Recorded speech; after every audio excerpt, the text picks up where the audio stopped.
am Terrell Turner, the host of the Business Talk Library, and today we have another great guest on. So in this conversation, we're going to combine a couple of things that are very important to running a business, because our guest today has some experience in the food and beverage industry, has some experience from a team and an HR kind of perspective as well. So there's so many different aspects we're going to talk about, and you don't want to miss today's episode. So stay tuned.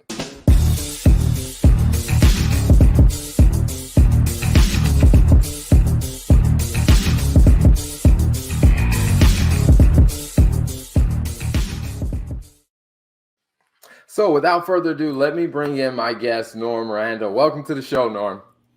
Thanks for having me, Terrell. Absolutely. My pleasure. Now, I've enjoyed our conversations when you and I have connected, and we talked about, your background of multiple different areas of business that you've touched. So tell us a little bit about, your background and just kind of where Norm Randall started from a business perspective. As I just turned 50, now I'm looking back a lot further than I used to. But so I was fortunate to grow up in a small little town in upstate New York, had very hardworking parents, went to school actually to become an accountant, and was brought up in the hospitality business. And when I moved to Charlotte from upstate New York almost 27 years ago, I immediately got into hospitality. It's in my blood. I love it. And I first started working in hospitality from a restaurant standpoint. Then I got into a microbrewery and was in the sales part. We were launching. It was a small microbrewery years ago, a little bit ahead of its time. I also was given sweat equity from our owner, who I still to this day think the world of. He took a chance on me, and we built the company pretty large. I had a small piece, nothing huge, but we turned it into a bottling plant. So it became quite large, but I still had this pull to do something in restaurants. And back in 2004, I ended up opening up my own restaurant with a business partner. And we grew that restaurant to just over 3 million over 12 years, had almost 80 employees. And with 3 kids, I was starting to feel a little pull to be home a little more. And that is when I made the determination that I was going to do everything I could to sell. And my heart was not into it as much as it used to be. And I, if I was to give advice to people, it's like, make sure your heart's into what you're doing. And I could feel myself kind of pulling away a little bit. And I had an incredible business partner in the restaurant. We entered into an agreement. And so I was able to sell my part of that almost 3.5 years ago.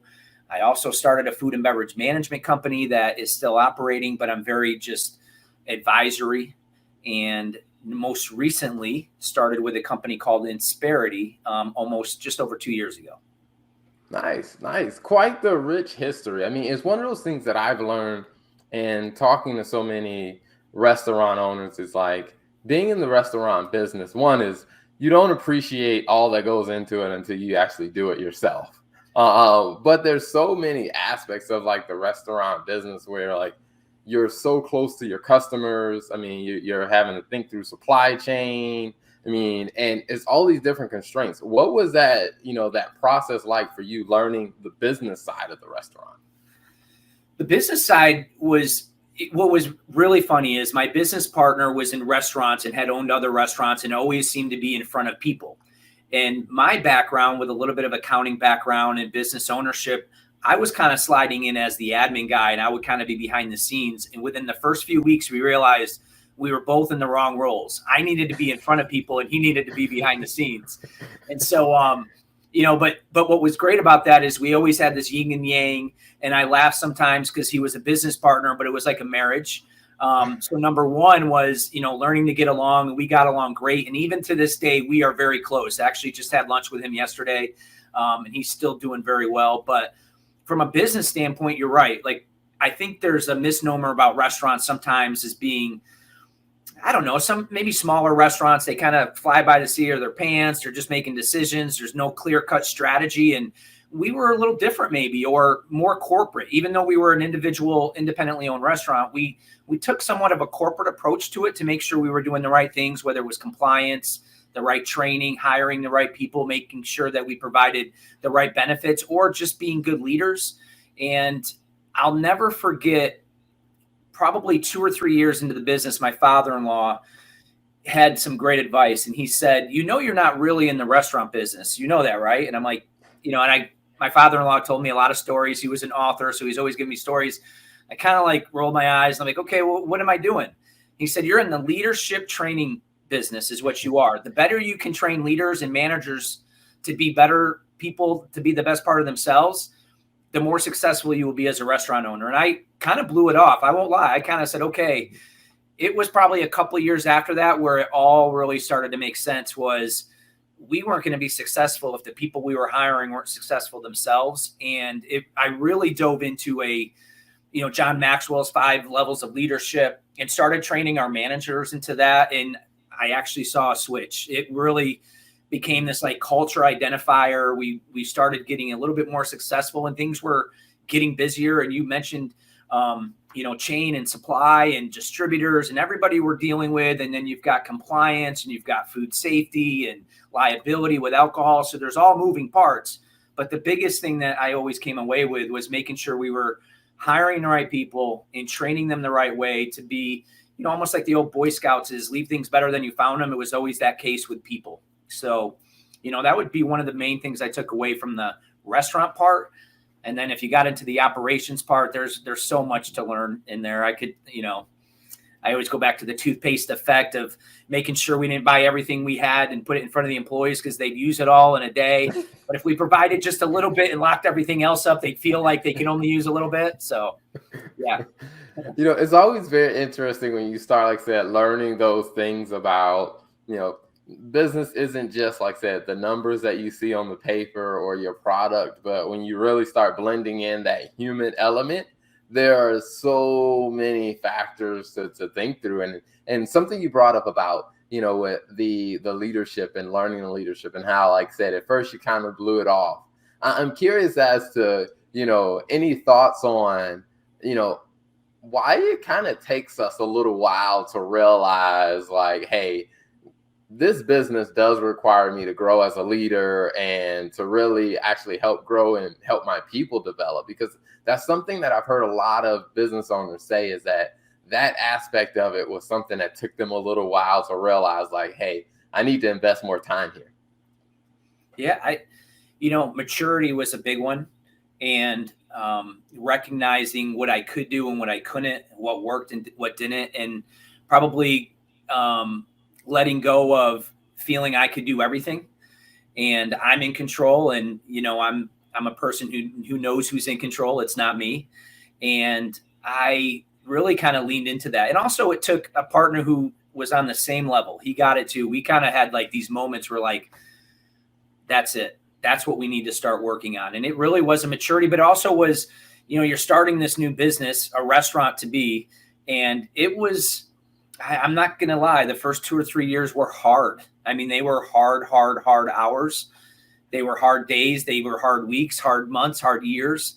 But when you can step back and you kind of start to evaluate what's going on, it really came down to maturity and understanding the value of everybody that was working for us was the most important way we could connect, and diving into community was a big part. And it was really, it really was getting this culture. And I can speak to that, like from an Inspirity standpoint too. It's culture by design instead of by default. We knew what we wanted, but it was really important for us to communicate with everybody that we worked with of what those mission, vision, and values were.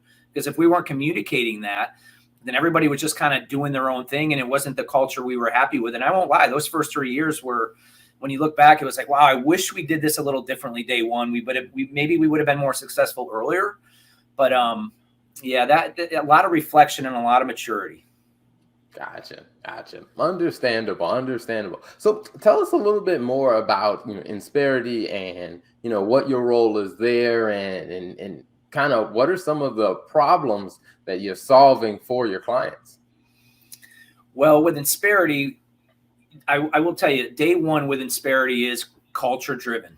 And I think that was probably one of the biggest parts of being able to move from being an entrepreneur and a small business owner forever, was going into a place that had this culture where I felt like I was important and there was upward mobility. That was super important. But also I was going to have resources around me to teach me something I didn't really know enough about. So from an Insperity standpoint, their mission is to help small businesses succeed so that the communities around there prosper. And that was always a driving force with my small business as well. Like in our mission statement from a small business was, no matter what city we operate, we will dive into our community as we are the biggest part that can help them. And you shift that into a large corporation like Insperity, and to see that, and then just the resources of the onboarding, the training was really big. So what Insperity provides is an outsourced HR strategy partner with small businesses. A lot of times, as I spoke earlier, is there are so many things going on. There's so many moving parts. There is compliance, liability, HR, benefits, taxes, payroll. And our CEO, Paul Sarvati, was a small business owner back in the 80s, and was successful and had failures. And through those, he learned a couple things along the way. But number one was the complexities of a small business owner and everything they had to do. But one of the major hurdles was always the HR. And so what became an idea on the back of a napkin turned to what is the industry today of what's called a professional employer organization, or a PEO. And what that means is we work under a co-employment model. So we come in with small businesses and we partner shoulder to shoulder to make sure that we are looking out for you from a compliance, liability, providing resources, the experience, performance management tools, and making sure that from a service standpoint, we are there with you whenever there's anything that comes up. And in today's world, over the last 2 years, if anything hasn't proven to be true, it's make sure you know what you're doing from an HR standpoint, whether it's return to work, vaccine requirements, working from home. How do we continue to train and develop people when they're not even in our same building? So Insperity has been a huge part and a really big positive impact on small businesses, because that is what we focus on all the time. And from all levels within our organization are people who are experienced and continue on a day-by-day basis, is learning the new regulations coming down to make sure we share them state by state. That's another big thing too, is small businesses are starting to have remote workers all over the country. And with that, every state and every municipality has different regulations and tax burdens. And I mean, you name it. And if you're a small business owner and you don't know that, there could be trouble down the road from something you may not have even had any idea about. But what we can do is we can sit there with you, like I said, and partner shoulder to shoulder and make sure that we are looking out for you. So the biggest thing, kind of wrap it up, is helping minimize risk, eliminate it if we can, and maximize productivity from your HR standpoint, but mainly your people. Take care of your people. And so that's where Insperity started back in 1986, all the way till today, with the mantra of take care of your people and they will take care of your business. So. And I think that's a very good point, because something that, I've learned in doing, like I said, the 400 plus interviews that we've done so far, is a lot of the companies that have seen growth and that have really grown to scale. And one of the things that they talked about is that, a tough lesson for them to learn was the company will only go as far as the people on the team can take it. To where if you don't have the right people, or if you're not developing the people that you have, if you don't have a strategy for that and taking care of those people, then there's going to be limitations on how much you can actually grow and where you can take the business. So as you guys tend to work with clients, what is that journey, or what does that experience look like for the clients and the companies that you're working with as you're helping them? What's some of the feedback they've given you after using your services? Yeah, that's a great question. So, as an HR company and being a PEO, there's a lot of parts that make us successful with what we do. And one of them is benefits. So benefits come up, and, that's not the driving force behind what Inspirity does. We don't make money off of benefits, but we do offer an opportunity to keep benefits at a lower cost because of our buying power and the amount of employees that we have underneath our umbrella. So that's sometimes a big, from a feedback standpoint, it's nice to know that they can work within Fortune 500 benefits, but still be a small company. But there's more important things to the strategy as well. I kind of go back to, if I talk about the CEO, it's only because it's someone that we look up to as a company, but he's got this culture mentality. He wrote the book, Take Care of Your People, and he had these strategies. Number one was, getting your culture right. And how do you do that? And a lot of that starts with communication, goal setting, making sure you're continuing to do one-on-ones, diversity and inclusion. That's a huge part. And how does that all fit in? Well, it all fits in because it touches the employee on every part of the life cycle of an employee. So those are super important. And I always make sure when I'm talking to, whether it's a prospect or clients, is yes, there are things that we're really good at. We know we can bring in some less expensive benefits. We're taking care of your workers' comp. We're making sure from a client compliance standpoint that you're doing the right things and we're minimizing risk. But the most important thing and the feedback we get the most is the way that we can kind of sit there and from the experience and from our performance management is to jump in and really strategize. Where are you and where do you want to go? And let us help you get there. And you share the information of what you want to do, but let us show you through experience, best practices of how we've gotten other companies there. And lots of times that starts with, and I said it earlier, was communication. So, why is communication important? Well, is your mission, vision, and value, is that communicated to the employees? Is there a breakdown somewhere? Do the leaders know how to communicate to the employees as well? And through our performance specialists, we can continue to work with leadership, middle management to make sure that we're continuing to train and develop them so that they can be better trainers and developers of their people as well. And you said feedback from clients or from people that we partner with is, I think the biggest thing is the way we do kind of help. And I don't mean to say kind of, the way we do help small businesses when there's so much going on. We allow them to focus on what they do really well at, whether it's building a product or if it's a service that they have. We can kind of focus on the human element of the business itself and make sure we're maximizing the productivity of their employees. And a lot of people sometimes don't see that because they're always cutting costs to get to a certain level. And you can only cut costs so low. But to maximize productivity, there's no ceiling on how much you can get out of employees if they're bought into what you're doing, especially from a culture standpoint. Wow. I think that's an amazing point because, it's one of those things that I as a finance person, one of the things I've had to tell a couple, companies, whether it's when I was working for Fortune 500 companies or even smaller companies, like there's only so much you can cut. But what if you looked at it from the angle of how much can we grow? Like you said, your growth has an unlimited ceiling, whereas there's only so much you can cut before it starts actually depleting the value you can communicate. And one of the areas that they would run into, like I said, is trying to really bring the best out of their team and trying to really communicate that. So I think it's amazing all the points that you brought up. And so if a company is interested in getting support in that area, like, how would they get in touch with Inspirity? How do they get in touch with you if they like, hey, we need this kind of help, or we can foresee that we're going to need this type of help? Yeah. I mean, for starters, Inspirity is around the entire country. So we have 80 offices across the country. So we are national. Locally, Charlotte, I actually can work in any state in the country, and we typically will partner with other advisors. I am actually considered a business performance advisor. So it's important to note that too, because while it would be great to get clients and to build our book of business, probably the main goal is to make sure we're being the best resource and advisors to any small business owner. And I'll tell you, if I go back through when COVID started, we had a charge from leadership down that stop. If you're a seller and you're salesy, stop it. We are number one going to be a resource. We have resources for small businesses to help them. Just be a provider of the resources we have. And that was really important. And so, from a connecting with me standpoint, LinkedIn is huge. I love when I can connect with people through LinkedIn. Always happy to provide my phone number. Inspirity has their own webpage. I actually have my own webpage under Inspirity as well.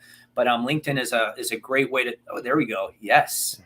But yeah, and the one thing I like about, I will just say from a LinkedIn standpoint, is gives you a little history, shows my community involvement. I still, sometimes people may ask, what do you miss most about the restaurant business? And it really was, you mentioned it earlier, you're interacting with people all day long.